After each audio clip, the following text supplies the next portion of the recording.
أشهد أن محمدا رسول الله.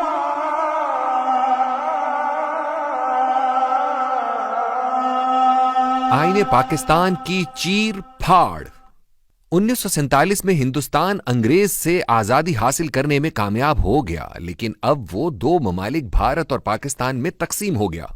بھارت ایک سیکولر ریاست کے طور پر سامنے آیا، جبکہ پاکستان کے بارے میں یہ دعویٰ کیا گیا کہ یہ ایک اسلامی نظریاتی ریاست ہوگی۔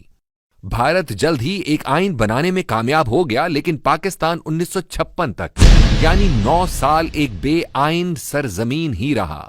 ایسا کیوں ہوا؟ یوں تو اس کی بہت سی وجوہات بتائی گئیں، لیکن آج ہم اس کی کلیدی وجہ ناظرین کے سامنے لائیں گے، یعنی جسے کہتے ہیں کہ بیچ کی بات کیا تھی وہ عرض کریں گے۔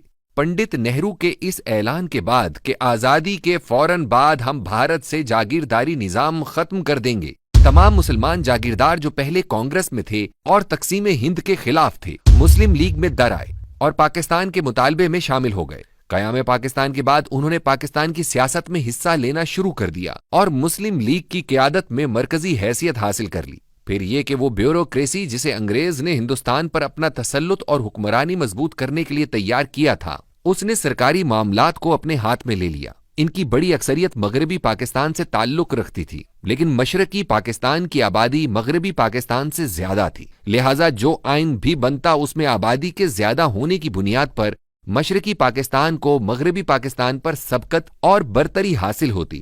یہ معاملہ ان مذکورہ جاگیرداروں اور بیوروکریسی کو قبول نہ تھا، لہٰذا 9 سال لیتو لال کا سلسلہ چلتا رہا کہ کس طرح مشرقی پاکستان کی اس سبقت کو ختم کیا جائے۔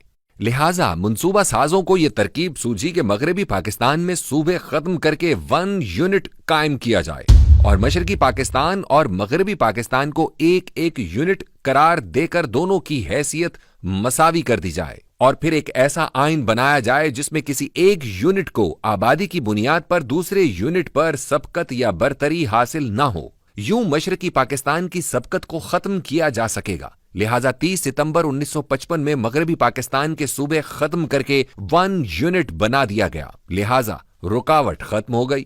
اس کے بعد 6 ماہ سے بھی کم عرصہ میں 23 مارچ 1956 کو نیا آئین بن گیا اور ملکہ برطانیہ کی ماتحتی سے نکل کر اسلامی جمہوریہ پاکستان وجود میں آ گیا۔ گورنر جنرل سکندر مرزا اب صدر اسلامی جمہوریہ پاکستان کہلانے لگے۔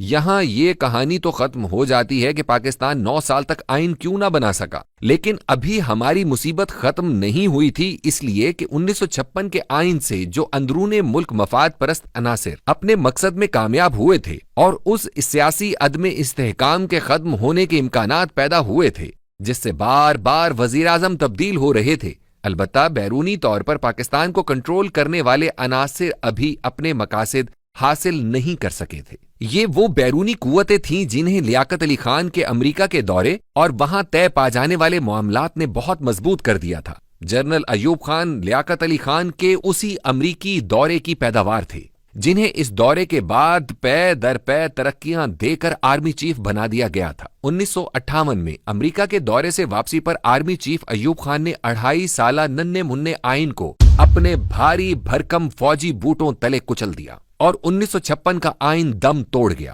اب پاکستانی قوم پر مارشل لا مسلط کر دیا گیا اور ان جاگیردار سیاستدانوں کی ایک اچھی بھلی تعداد نے آئین کے تحفظ کی بجائے آئین پاکستان کے قتل سے وفاداری استوار کر لی اور ایک فوجی آمر کے دست و بازو بن گئے۔ 1 مارچ 1962 کو جنرل ایوب خان کا یک طرفہ آئین نافذ ہوا، جس میں طاقت اور عقل کل صدر کی ذات تھی اور عوام محض رعایا اور تماشائی تھے۔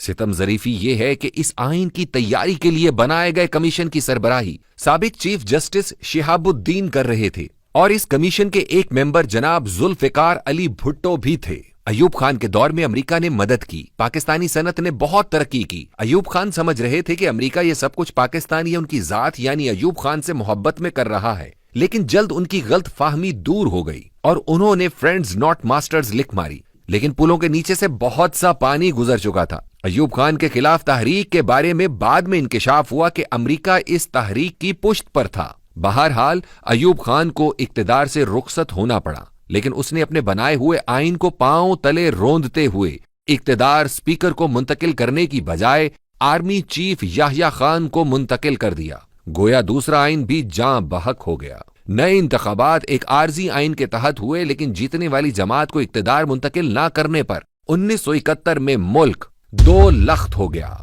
ये आर्जी आइन मुल्क की सलामती को तहफ़्फ़ुज़ देने में बुरी तरह नाकाम रहा, क्योंकि इसे किसी तरह भी अवामी हमायत हासिल न थी। रहे सहे पाकिस्तान को नए पाकिस्तान का नाम दिया गया। जुल्फ़िकार अली भुट्टो ने अवामी नुमाइंदों की मदद से एक मुत्तफ़िक़ा आइन बनाने की कोशिश शुरू कर दी।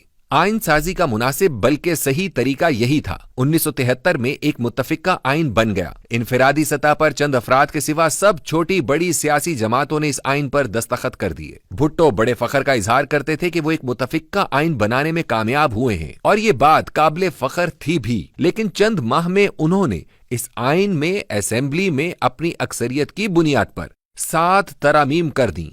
अब ये आइन मुत्तफ़िक़ा नहीं रहा था। 1977 में तहरीक निज़ाम मुस्तफ़ा सल्लल्लाहु अलैहि वसल्लम के नतीजे में भुट्टो इक़्तिदार से रुखसत हुए। उनके अपने चुनीदा आर्मी चीफ जनरल ज़ियाउल हक ने मुल्क में मार्शल लॉ लगा दिया।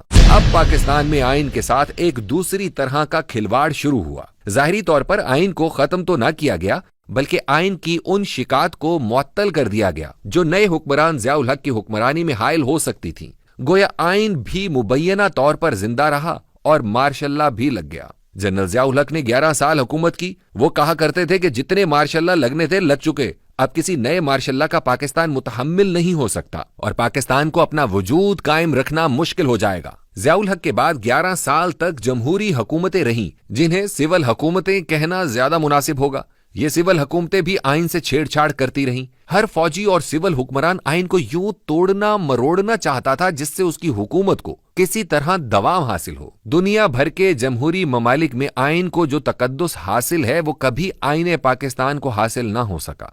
जमहूरी अदवार में भी बिलवास्ता और इशारे कनाए से आइन को बाईपास करना हमारी तारीख का हिस्सा है।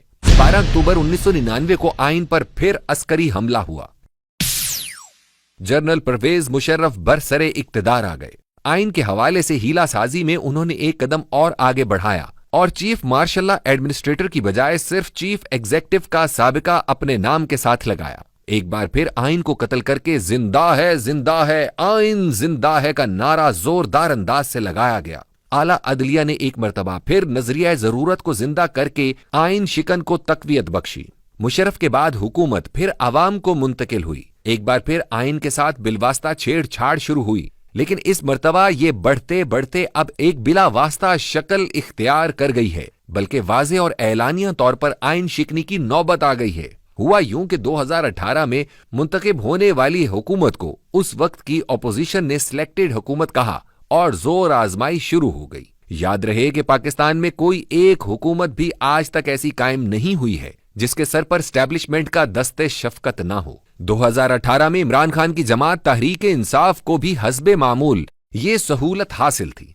खैर, अब पीडीएम की बड़ी जमातों को करप्शन के मुकद्दमात का सामना था। बहरहाल वो वक्त भी आ गया जब ऑपोजिशन को स्टैब्लिशमेंट की मुकम्मल हिमायत हासिल हो गई और मुंतखब हुकूमत का धड़न तख्ता कर दिया गया। स्टैब्लिशमेंट का पीडीएम की मदद करना इसलिए भी आसान हो गया क्योंकि इमरान खान अमेरिका से ताल्लुकात बिगाड़कर अपना रुख रूस की तरफ कर चुके थे। लिहाजा एक ऐसी हुकूमत बन गई जिसे अमेरिका की मुकम्मल पुश्त पनाही हासिल है। लेकिन हमारी तारीख में जो बात इंतहाई गैर मामूली और माजी से मुख्तलिफ हुई वो ये थी कि इक्तदार से फारिग होने वाला इमरान खान जो दौरान इक्तदार इंतहाई गैर मकबूल हो गया था, अवाम ने उसे सर पर बिठा लिया और नई हुकूमत इंतहाई गैर मकबूल हो चुकी है, जिसकी वजह से वो इंतखाबात के इनेकाद से फरार हासिल कर रही है। यहां तक कि जो 2 सूबाई असेंबलियां तहलील हो गई हैं और जहां 90 रोज में इंतखाबात कराना आइन के बुनियादी तकाजों में से एक है, वहां इंतखाबात नहीं करवाए जा रहे। गोया ऐलानिया तौर पर आइन शिकनी का मुजाहिरा हो रहा है। हीला साजी करके अदालत के अहकामात मानने से भी इंकार किया जा रहा है, जिससे मुल्क बदतरीन आइनी बहरान का शिकार हो रहा है। आने वाले वक्त में क्या होता है इस पर भी आइंदा तबसरा करेंगे इंशाअल्लाह।